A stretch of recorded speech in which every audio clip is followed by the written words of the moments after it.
प्रगतिवादी के उदय का संक्षिप्त इतिहास। सर्वप्रथम 1935 ईस्वी में एक फ्रांसीसी विद्वान हेनरी बारबूज ने विश्व के प्रगतिशील विचारधारा के लेखकों का एक संगठन द प्रोग्रेसिव राइटर्स एसोसिएशन के नाम से स्थापित किया था। द प्रोग्रेसिव राइटर्स एसोसिएशन का सर्वप्रथम अधिवेशन 1935 ईस्वी में पेरिस में जॉर्ज E.M. फास्टर की अध्यक्षता में हुआ था। इस अधिवेशन की सफलता से प्रेरित होकर उस समय लंदन में रह रहे दो भारतीय विद्वानों मुल्कराज आनंद एवं सज्जाद जहीर ने 1935 ईस्वी में लंदन में भारतीय प्रगतिशील लेखक संघ की स्थापना की। इस भारतीय प्रगतिशील लेखक संघ का प्रथम अधिवेशन 1936 ईस्वी लखनऊ में मुंशी प्रेमचंद की अध्यक्षता में आयोजित हुआ। इस अधिवेशन में उपस्थित विद्वानों के द्वारा जो विचार प्रकट किए गए उनके आधार पर रचा साहित्य ही प्रगतिशील साहित्य कहलाता है। इस प्रगतिशील लेखक संघ का सर्वप्रथम घोषणा पत्र भी लंदन में ही तैयार किया गया था एवं इसे मुंशी प्रेमचंद जी की हंस पत्रिका में भी प्रकाशित भी करवाया गया था। इस साहित्य को आरंभ में प्रगतिशील काव्य के नाम से पुकारा जाता था। प्रगतिशील शब्द के स्थान पर प्रगतिवादी शब्द का प्रयोग सर्वप्रथम 1942 ईस्वी में गजानन माधव मुक्तिबोध के द्वारा किया गया था।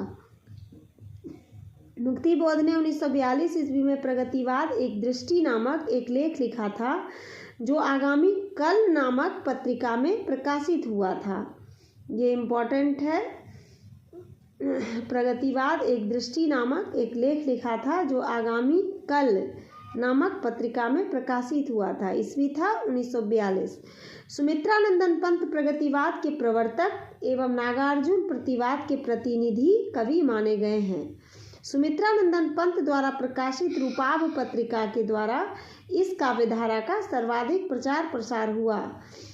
डॉक्टर नगेंद्र ने इस काव्यधारा को सामाजिक चेतनावादी काव्य कहकर पुकारा है।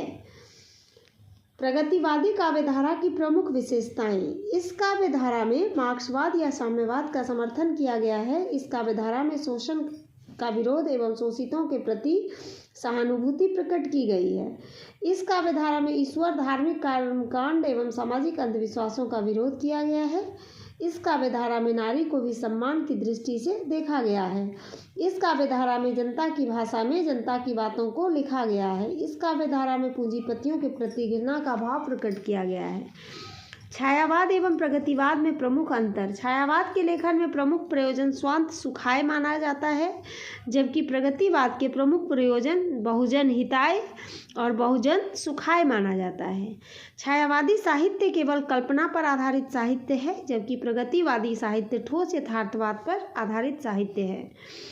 छायावादी साहित्य में व्यक्तिगत भावना की प्रधानता देखने को मिलती है, जबकि प्रगतिवादी साहित्य में सामाजिक भावना की प्रधानता देखने को मिलती है।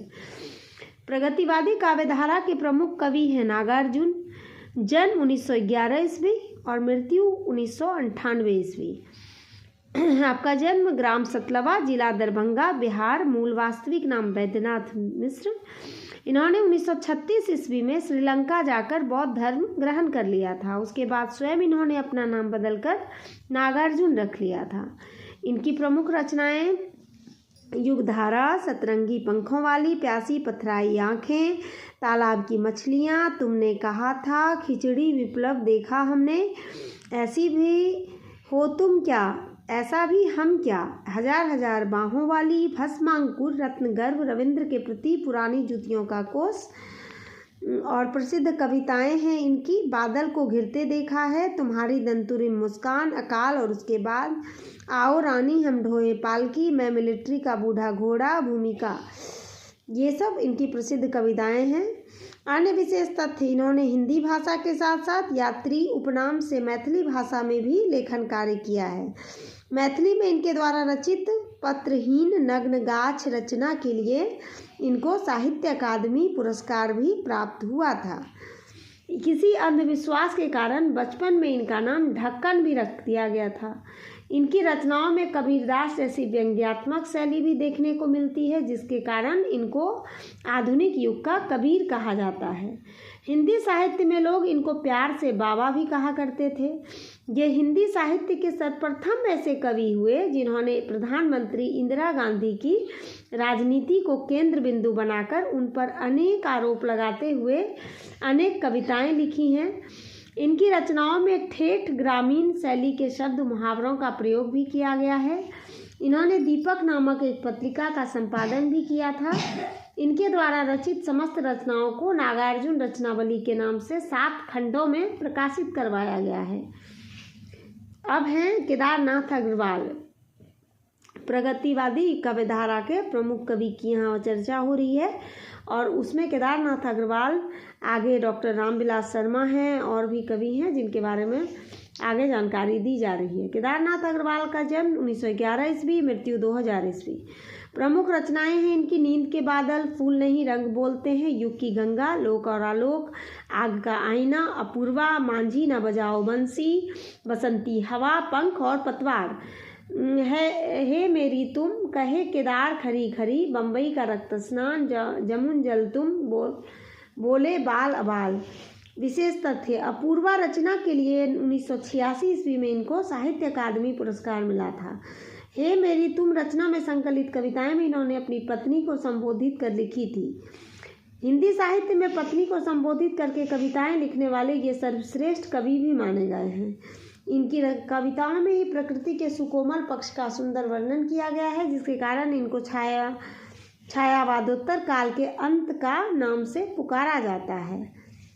डॉक्टर रामविलास शर्मा, जन्म 1912 ईस्वी, मृत्यु 2000 ईस्वी।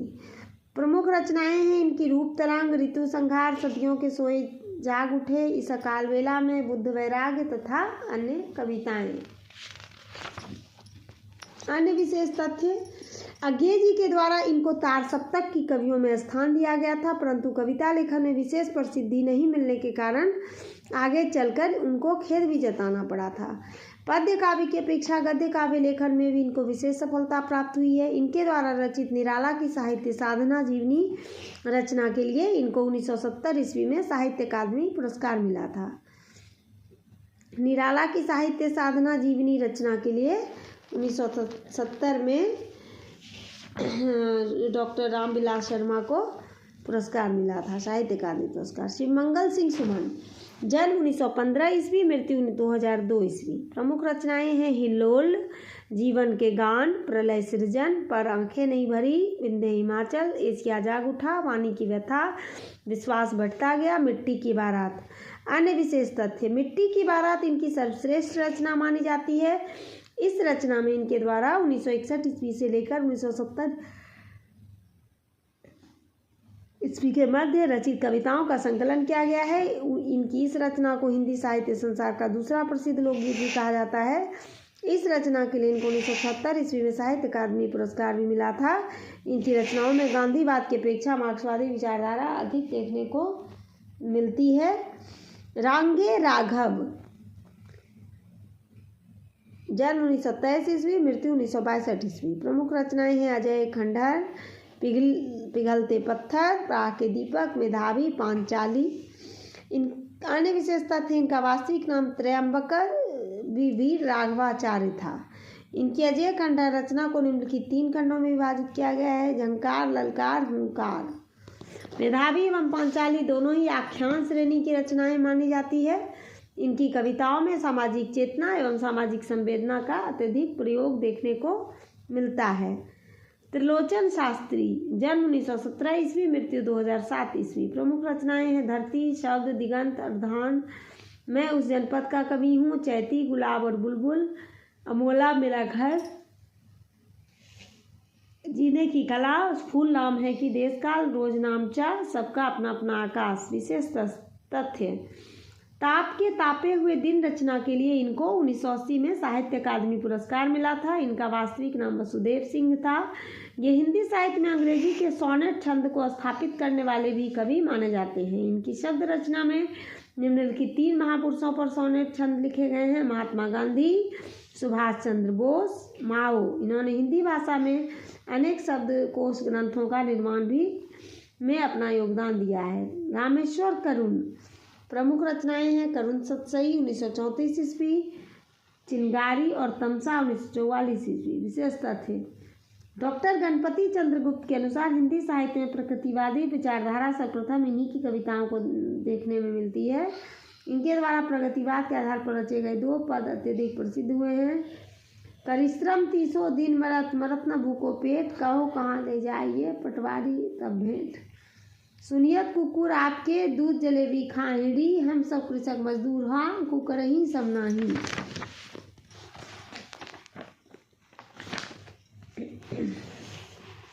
अब आते हैं प्रयोगवाद काल 1943 ईस्वी से 1953 ईस्वी तक। 1943 ईस्वी में अज्ञेय के द्वारा संपादित तार सप्तक के कवियों के द्वारा नए नए प्रयोगों उपनामों का प्रयोग करते हुए जो साहित्य खड़ी बोली हिंदी में रचा गया उसे ही प्रयोगवादी साहित्य कहा जाता है। इस काव्यधारा को आरंभ में प्रयोगशील काव्यधारा पुकारा गया था। सर्वप्रथम आचार्य नंद दुलारे वाजपेयी ने इस काव्यधारा को ठाले खाली बैठे लोगों का भी धंधा कहकर पुकारा था।